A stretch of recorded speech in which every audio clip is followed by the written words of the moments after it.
Today, of course, we continue our look at atonement, and we are now, the sections of the book changes. In part one, which makes up about half of the book, we have the chapters that switch from different perspectives.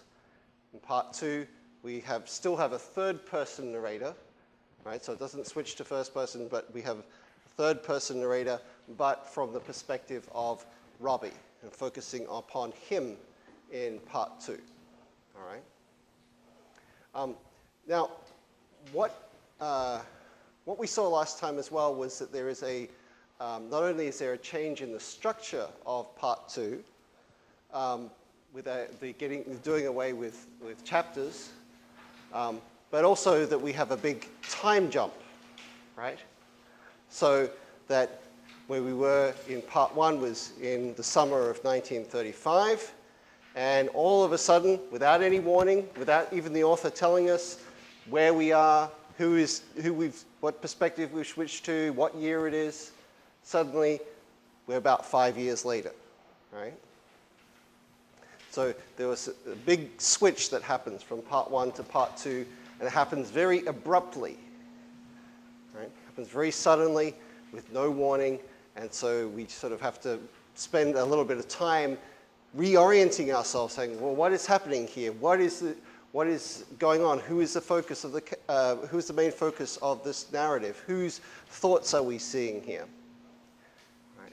So now we've settled, as we've continued to read part two, we started to settle in and see, okay, so this is the narrative is focusing upon Robbie, third person perspective, and one of the things that McEwan does, and he does it very well, and we've seen him do it before in part one, but he does it even more in part two, is that there are certain bits of knowledge, certain connections back to the story in part one, right, that throw new light, new ideas, new ways of seeing things, new perspectives. And remember, we talked in part one about how important perspective is to understanding and viewing and interpreting a story. So the in-depth look at Robbie's perspective in part two sheds new light on certain things that happened in part one as he goes over his thoughts, as he goes over his history, as he makes other connections of things that happened between himself and the members of the Tallis family, particularly Bryony, right? We learn these new things that lead us to reinterpret what is happening in the story, right? Now, remember, we saw that McEwan has done this in various subtle ways all the way through the part one of the novel, right? So remember, we talked about some small incidents, like when Robbie comes into the house and he takes off his socks, right? Remember, the first perspective we got of that was Cecilia thought that Robbie was making fun of her, right? She thought that he was trying to say, oh, I'm just the poor caretaker's boy and you're the rich girl, and I'm making fun of you by taking off my socks. Then we saw it later on from Robbie's perspective, and we saw, oh, actually, it wasn't, Cecilia was completely wrong in her interpretation. That actually, Robbie takes off his socks because he realizes they're smelly and they have holes in them, and he's embarrassed about it, and so he's trying to be very delicate, take off his socks and just like walk through the house without drawing attention to himself, right? So those two perspectives about those same incidents were wrong, right?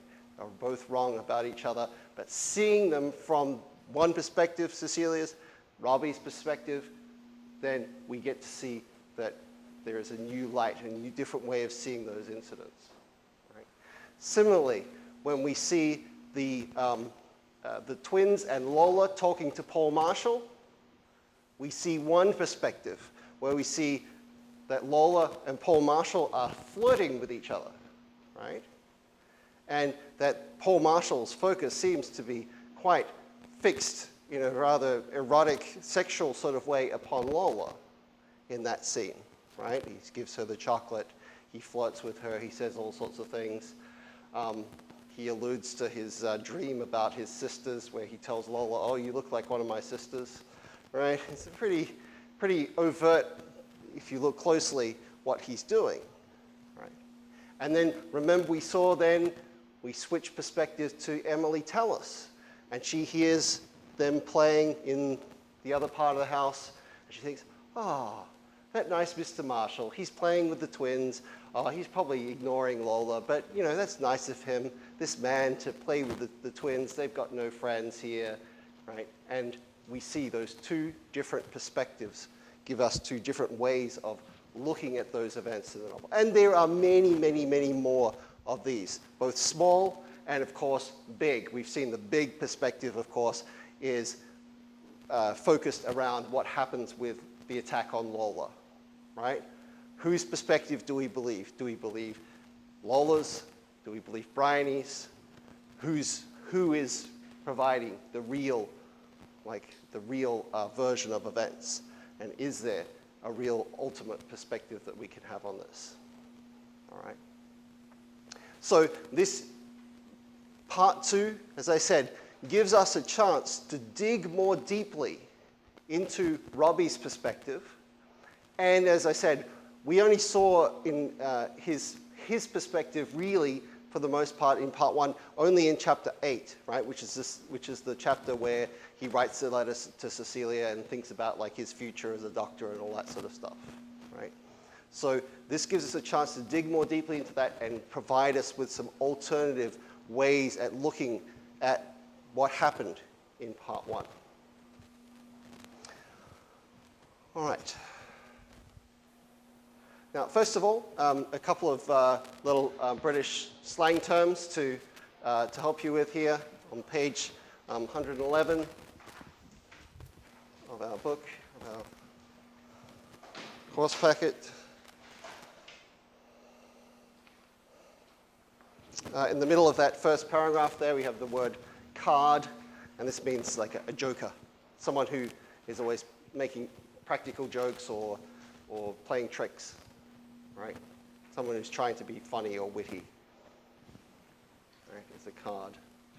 And then secondly, a couple of pages later, on 114, in this paragraph here, fag means a cigarette. Right?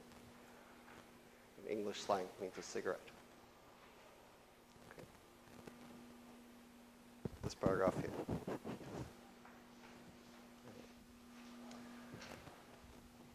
Okay, so let's focus then on some of these connections, some of these themes that we can see.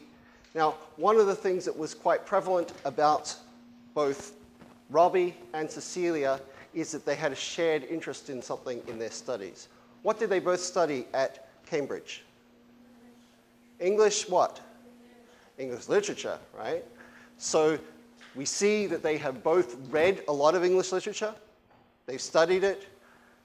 All right, Cecilia didn't get the greatest grades, but you know, she still obviously is well read, and she has, you know, she knows a lot about English literature. Now, remember when they were at Cambridge together, for the most part, Cecilia kept to her own group. She kept to her own friends, and she moved in her own circle. She pretty much ignored Robbie, right? But nonetheless, we see when they come together at the Tellis house, one of the things that they talk about, if you remember, one of the central conversations that they have in part 1 is about literature, right? When they talk about the fact that, you know, Cecilia is reading Samuel Richardson's Clarissa, which we talked a bit about before, right? And how she doesn't like it, and he defends it, and right? So they have this discussion about like the value of those 18th century novels. And we've looked and we've seen that there are a number of different literary references, right? That with this knowledge of English literature, that the characters that are that they have studied from these works become a kind of model and an inspiration, and sometimes as an ironic contrast to who they are. So we've seen, for example, previously that Robbie compares himself to which Shakespeare character? Malvolio from Twelfth Night, right? Remember, he played him when he as a character when he was at Cambridge, right? And a couple of times he refers to himself as thinking, well, am I like Malvolio? Am I being played for a fool? Are people playing tricks upon me, right? So all through the novel, Robbie and to an extent Cecilia have constructed their own identities, their own stories, their own ways of seeing the world through these stories that they have learned from their reading of English literature. And of course, this is something that they continue to do as the novel unfolds in part 2. Now, in English, the word letters has a kind of two meanings, right? Obviously, it has the familiar everyday meaning for like the post office, 우체국, where you go and you send your letters, you send it to friends, you mail your bills, right? We don't do it as much these days, but remember, it is, this is an important function as we've seen already in part 1, right? Particularly because of Robbie sending the letter to Cecilia, which triggers a lot of the events in the novel, right? However, we also have talked about how the novel that is written as a series of letters, called an epistolary novel, right, is one of the earliest kinds of novels that is written in English literature. And in fact, Samuel Richardson's novels, Pamela and Clarissa, are both written as a series of letters between the characters, right? So there's a sense here, again, in which we have not only letters in the sense of letters, messages being sent between friends and so on, but also this second meaning of letters, which is that of referring to literature as well. And those two terms come to overlap a lot in the course of Atonement, right? So if you refer to someone, for example, as a man of letters, right, it doesn't mean someone who writes lots of letters to their friends. It means someone who knows a lot about literature, right? Or it can also refer to someone who is a famous author as well, right? Who has written a lot of famous works or famous letters, right? So this phrase originates from French. Les belles lettres means like the literary studies. Okay. So one particularly clear example of this is the fact that when Robbie joins the army, and also even before that, when he's in prison, we see that the way that he and Cecilia keep in touch is through letters. Remember, of course, this is still in the 1930s when he's in prison and then joins the army. So this is before emails. They can't Skype. They can't do any of those sorts of things, right? Instead, this is the way in which they are able to communicate with each other. So this quote is on page 109 to 110. Cecilia wrote every week, in love with her, willing himself to stay sane for her. He was naturally in love with her words. With her words. When he wrote back, he pretended to be his old self. He lied his way into sanity. For fear of his psychiatrist, right? Remember, Robbie is put into prison as being some kind of sex maniac, right? So he has a psychiatrist who thinks he's a bit too crazy about sex, even though he obviously isn't. For fear of his psychiatrist, who is also their censor, in other words, he reads all of their letters to each other, they could never be sensual or even emotional. His was considered a modern, enlightened prison, despite its Victorian chill. He had been diagnosed with clinical precision as morbidly oversexed and in need of help as well as correction. Oops. He was not to be stimulated. Some letters, both his and hers, were confiscated for some timid expression of affection. So they wrote about literature and used characters as codes. So we've already seen McEwan himself do this, right? Malvolio, Lady Chatterley's lover, right? Using literature as codes. They do the same thing here. At Cambridge, they had passed each other by in the street. All those books, all those happy or tragic couples they had never met to discuss. Tristan and Isolde, right? Famous tragic love story. The Duke Orsino and Olivia, and Malvolio too, all three of those characters from Twelfth Night. Troilus and Cressida, by Chaucer. Mr. Knightley and Emma, which is from Jane Austen's Emma. Venus and Adonis, from Greek mythology. And then, of course, themselves, Turner and Tallis. Right? So they're trying to compare themselves to all these either successful or tragic lovers. Once in despair, he referred to Prometheus, chained to a rock, his liver devoured daily by a vulture. Sometimes she was a patient Griselda. Mention of a quiet corner in a library was a code for sexual ecstasy. Right? So remembering this is the place where we saw earlier when Bryony interrupts them making love in the library. Right? So Prometheus, remember he's the famous figure from Greek mythology who was a god who gave fire to humanity against the will of the other gods. Right?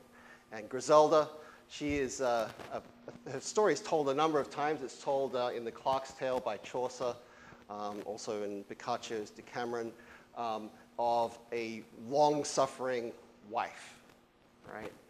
And it's quite a horrible story, Griselda's story. Like her husband does he mistrusts that she is like true to him, so he does all these horrible things to her to test her goodness.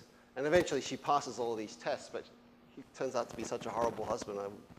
You'd wonder why she would stay with him. Anyway, Cecilia, she sees herself as this patient Griselda sort of figure who is willing to suffer and wait and do whatever she can to help her husband.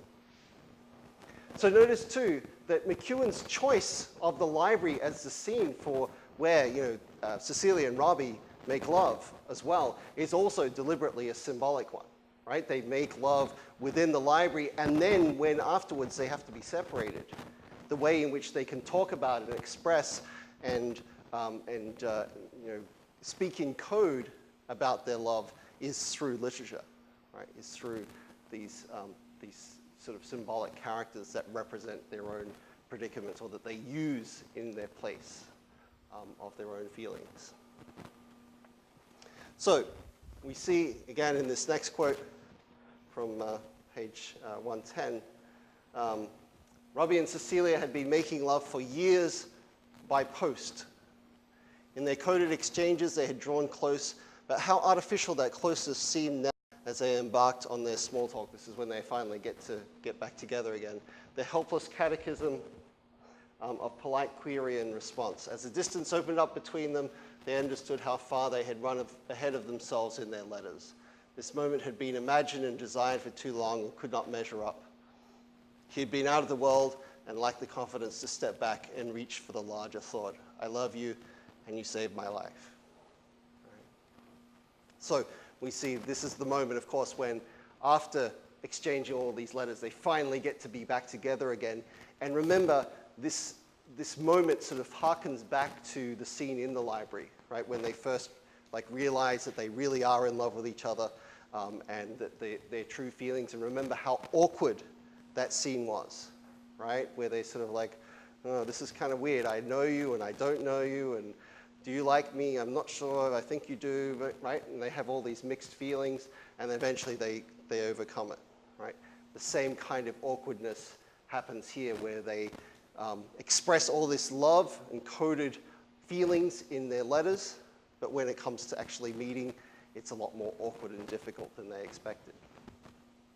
Okay, so the letters and its overlap with literature, the way in which this novel constructs its characters in relation to other stories and other characters is very crucial, right? As we've already seen. Okay, secondly, we have another metaphor, symbol, if you like, of dreams and nightmares that occur. And in this case, this is one of those symbols that not only occurs in part 2, but has echoes that go all the way back into key parts of part 1, key sections of part 1. So, for instance, we have the quote there from the poem. This poem is it's page 109 of our packet, and it's from a famous poem called "In Memory of W.B. Yeats," famous Irish poet, and it's written by the famous English poet of Auden. And these lines, Cecilia quotes to Robbie. "In the nightmare of the dark, all the dogs of Europe bark." Right? In other words, this is the kind of nightmare of the war, right? The war years, right? And the dogs here referred to, is often a symbol of the dogs of war, right? It's like the armies fighting at each other.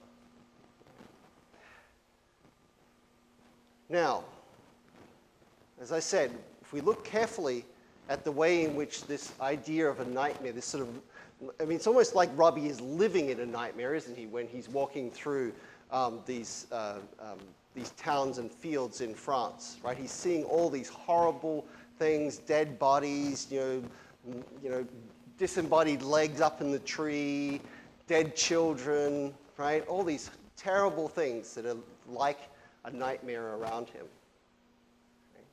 As if he's living in some sort of horrible dream. And we have the words that Cecilia says to him, right? Take careful note of them. This is what she says. "And there was hope. I will wait for you. Come back." Right? Particularly those words that you see there in italics. They're in italics in the original, right? Those are, I didn't add those. They're in italics there in the original. "I'll wait for you. Come back." Right? This is what she says to Robbie. There was a chance, just a chance of getting back. He had her last letter in his pocket and her new address. This was why he had to survive and use his cunning to stay off the main roads where the circling dive bombers waited like raptors. Right? So look at that language. Right? "I'll wait for you, come back." Now, if you remember back to part 1, this same phrase is used much earlier in a very similar context. Right? So, first of all, we see back on pages 22 to 23 of our course packet, all the way back to the beginning of chapter 4.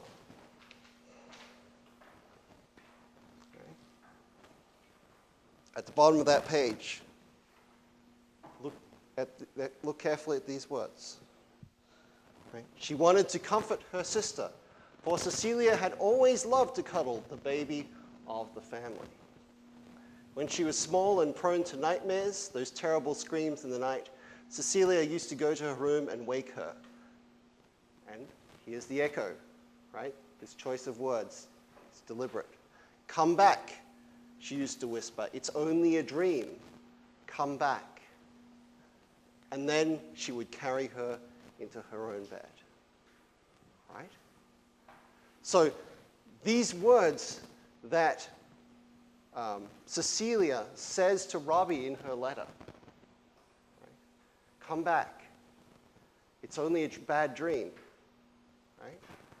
These are the same words. She's quoting herself, right, from the things that she used to say to Bryony when Bryony was a little girl, telling her to come back when she had a nightmare.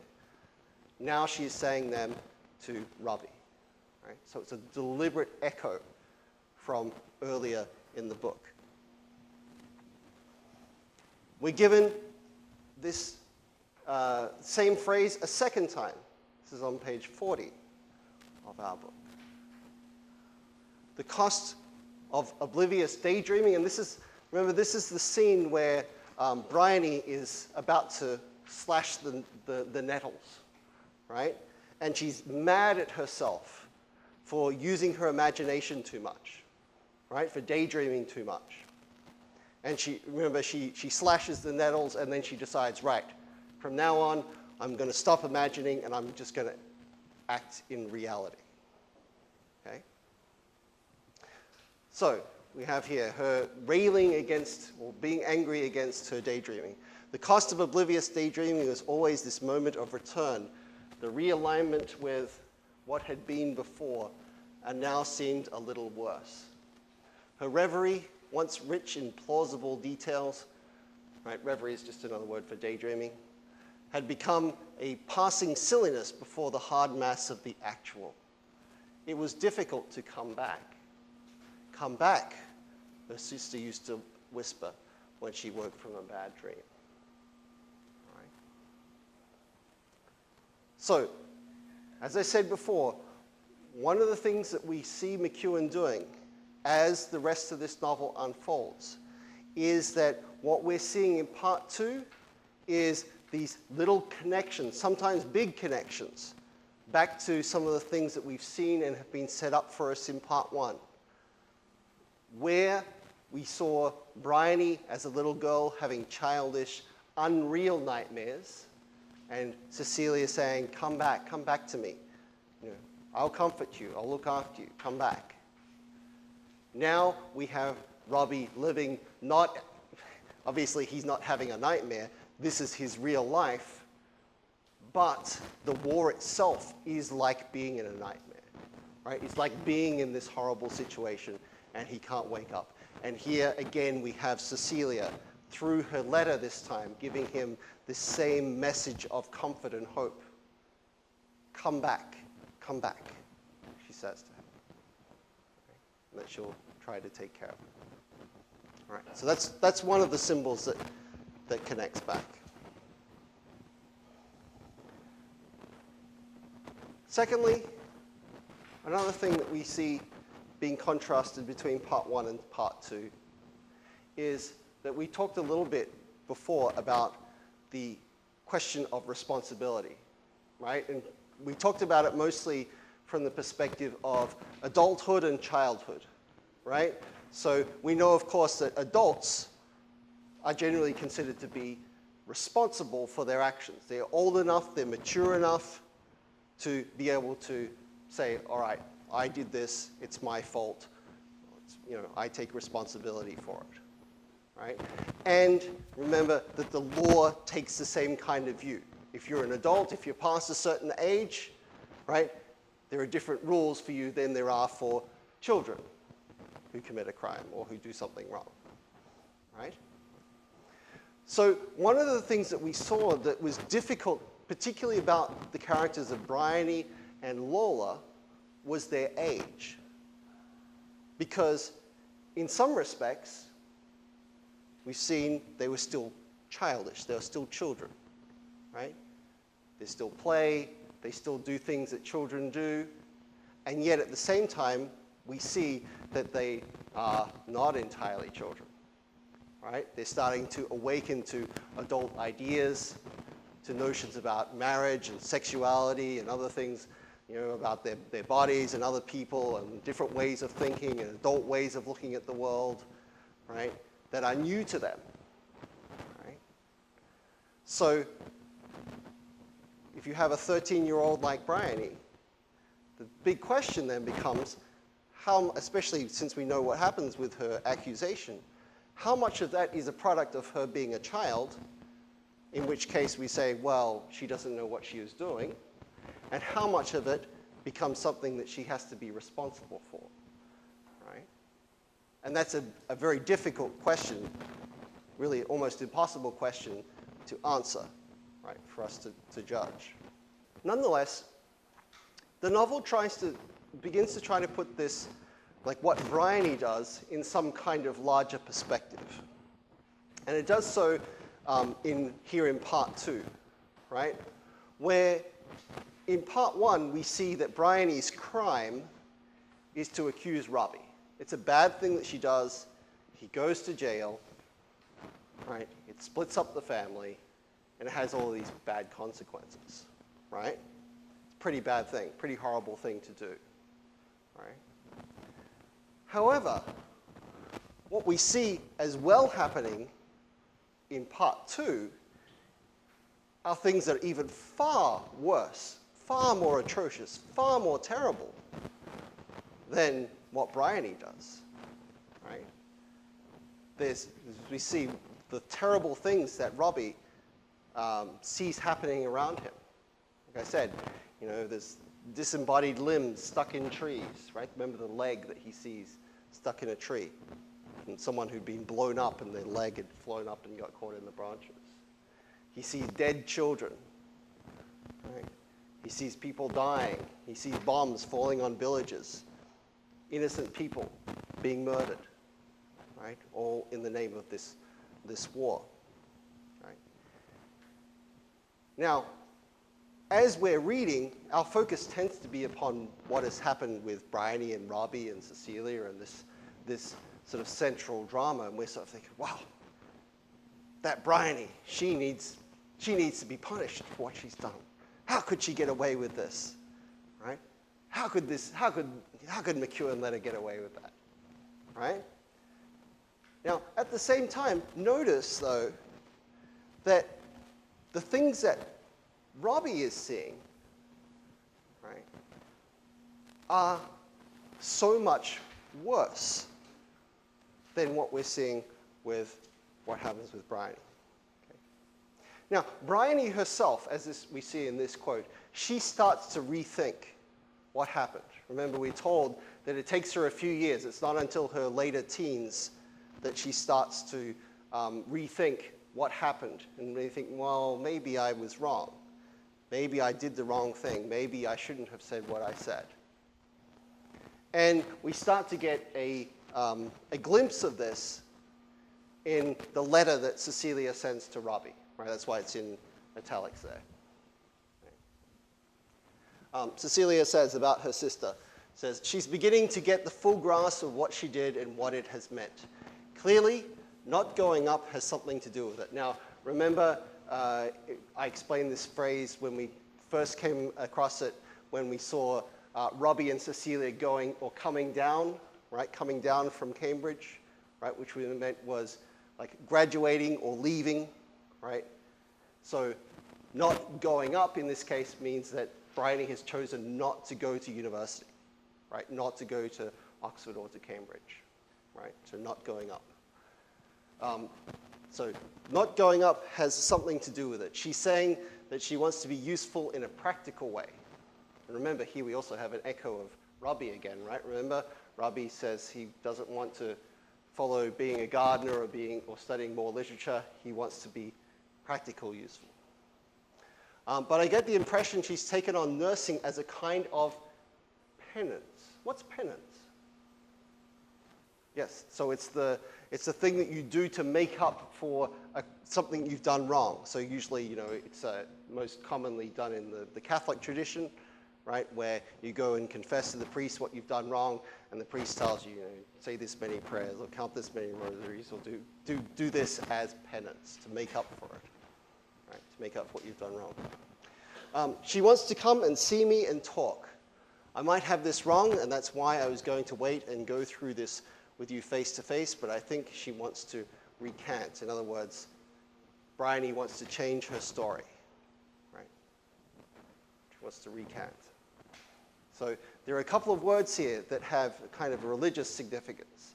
Recant, right, means to go back against the testimony that you gave, and also this penance. There's this feeling that Bryony feels like she's done some sort of grave sin against her sister and Robbie, right, by doing what she does. Okay, so like I said, we focus our attention upon what's happening here with Bryony.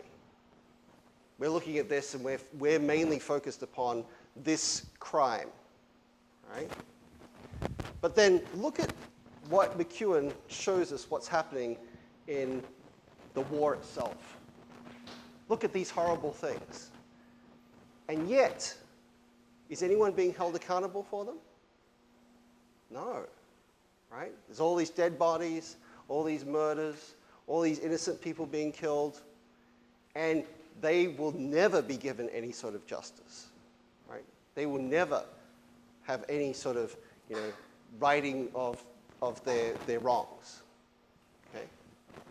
So we see here it described for us by McEwen. He says, they were passing more bodies in the road, in the gutters, and on the pavements. There's all these dead bodies lying everywhere. Dozens of them, soldiers and civilians. The stench was cruel, insinuating itself into the folds of his clothes.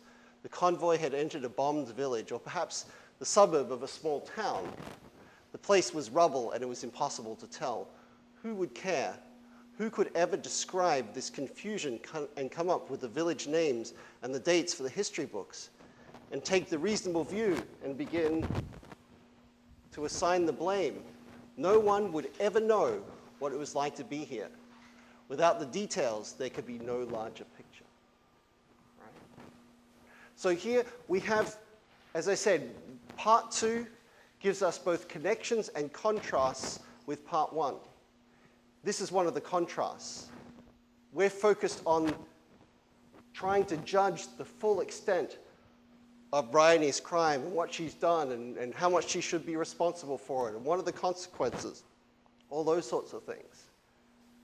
And at the same time, here are all these hundreds of thousands of other people dying in this war who are getting no justice, who are getting slaughtered, right? And there's no sense of there being any sort of justice or retribution or correction of their wrongs, right? And yet, we kind of skip over that, right? We focus our attention on this small, relatively small thing, right? And of course, we shouldn't forget Bryony's crime. We shouldn't. But we should also, what McEwen is trying to get us to do here is to also to put it in a bit of historical perspective, right? So as it says there, when we compare what Bryony did to these massacres that we're seeing Robbie walking through these villages where there's been bombs and children, civilians, soldiers, everyone killed, how do we weigh up? How do we weigh up those crimes? How do we weigh up those injustices? Is that even possible, right? We'd like to think that it's possible for our world and our lives to be, according to, justice and good principles. But we see here that in practice, there seems to be an imbalance going on. Okay. Now, the last thing I want to focus on, and again, this is where part 2 sheds new light and new information upon some of the things that happened in part 1, is that we're given some new information by Robbie's memories. Right? And Robbie remembers back to a scene that occurs 3 years before part 1. Right? So we're told it's in June 1932, right? So summer of 1932, and of course part 1 takes place in summer of 1935. So how old would Bryony have been? 10, right? So she would have been 10 in 1932 in this particular incident that is briefly alluded to a couple of times in part 1.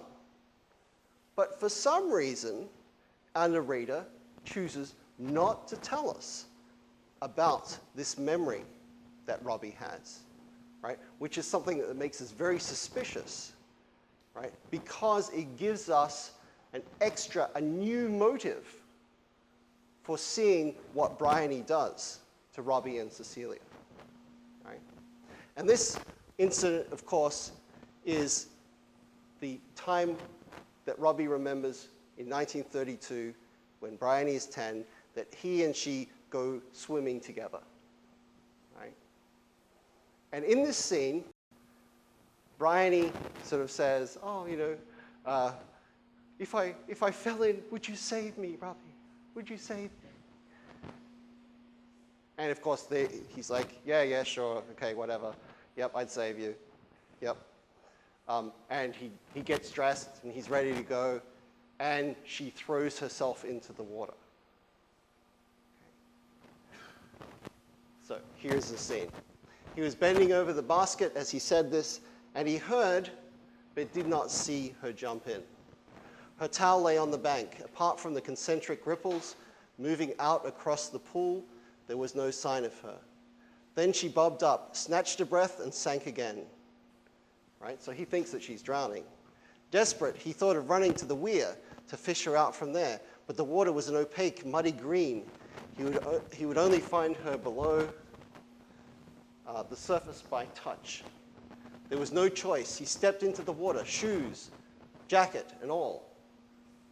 Almost immediately, he found her arm, got his hand under her shoulder, and heaved her up. Right? Now, this part tells us how much she didn't accidentally fall in. She deliberately fell in. To his surprise, she was holding her breath. And then she was laughing joyously and clinging to his neck. He pushed her onto the bank, and with great difficulty in his sodden clothes, struggled out himself. "Thank you," she kept on saying. "Thank you, thank you. That was a bloody stupid thing to do. I wanted you to save me." Right? And this is where, of course, Bryony then confesses, "Oh, Robbie, I'm in love with you, and I'll be in love with you forever." Does a 10-year-old girl having a crush on the older guy, 10 years older than her, is that normal? Pretty normal. Does it usually last? No. Right? So we're left to sort of question here, right? Well, 3 years later, how much of these feelings are there involved in what Bryony does, right, to Robbie and Cecilia in making the accusation, right? Well, she was just a little girl. Little girls have fleeting crushes all the time. So do little boys, right? But they usually come and go very quickly. But we've seen Bryony's character, haven't we? We've seen that she's not your everyday run-of-the-mill kind of girl. So it's also possible that she has held on to these feelings.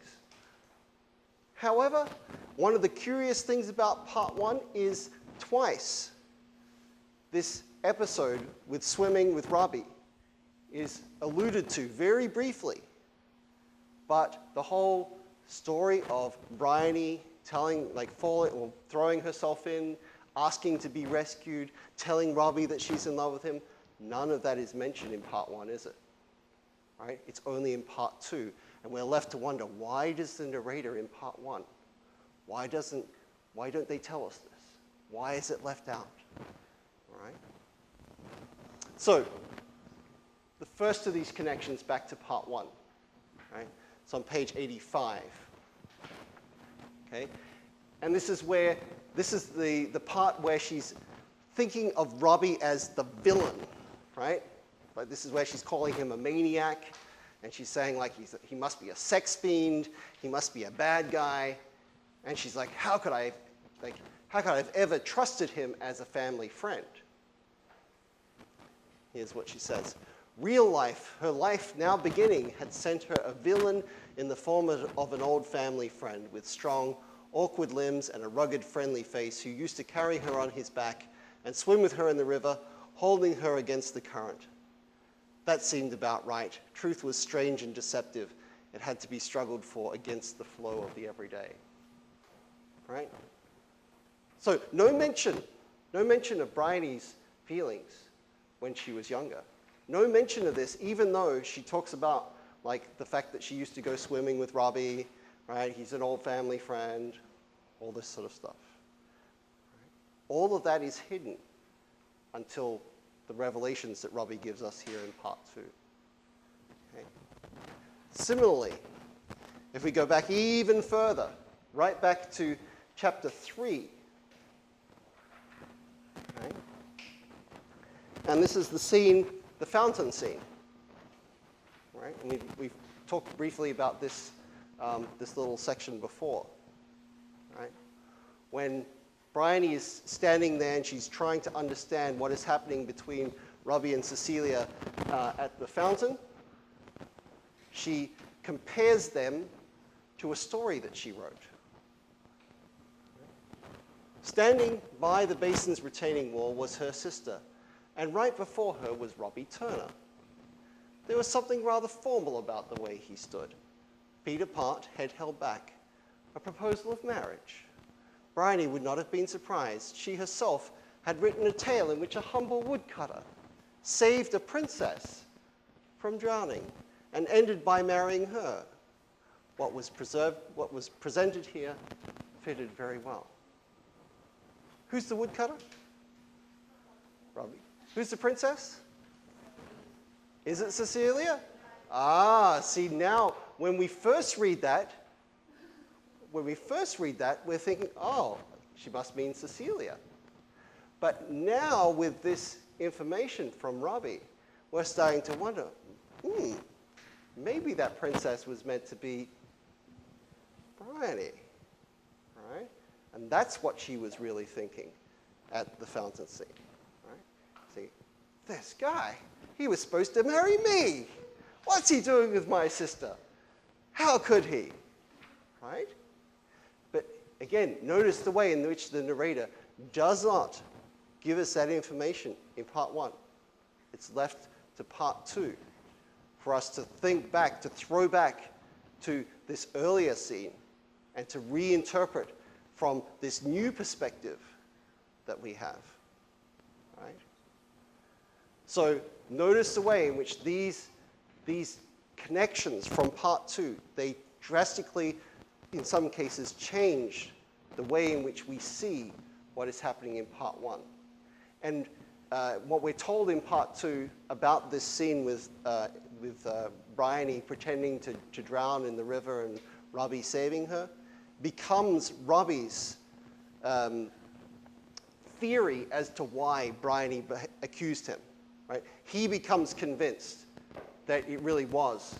Whether it's true or not, we don't know, right? Again, we're left to speculate. This is sort of like when we see Emily Tallis giving her, guys, we can talk in a moment. This is like when we see Emily Tallis giving her opinions on things, right? Earlier on, we saw that sometimes she's right, sometimes she's correct, but other times she's way off the mark, right? Other times she completely misinterprets things. So Robbie, similarly, we're seeing here, he's giving his perspective, he gives us new information, he sheds new light on things that happened earlier in the novel, but at the same time, it's also possible that he has his own biases and his own prejudices that color the way in which he sees the events and sees the world around him. All right. Well, we are out of time, guys. So please hand in your prep sheets. I will see you on Thursday for the next section. Thank you.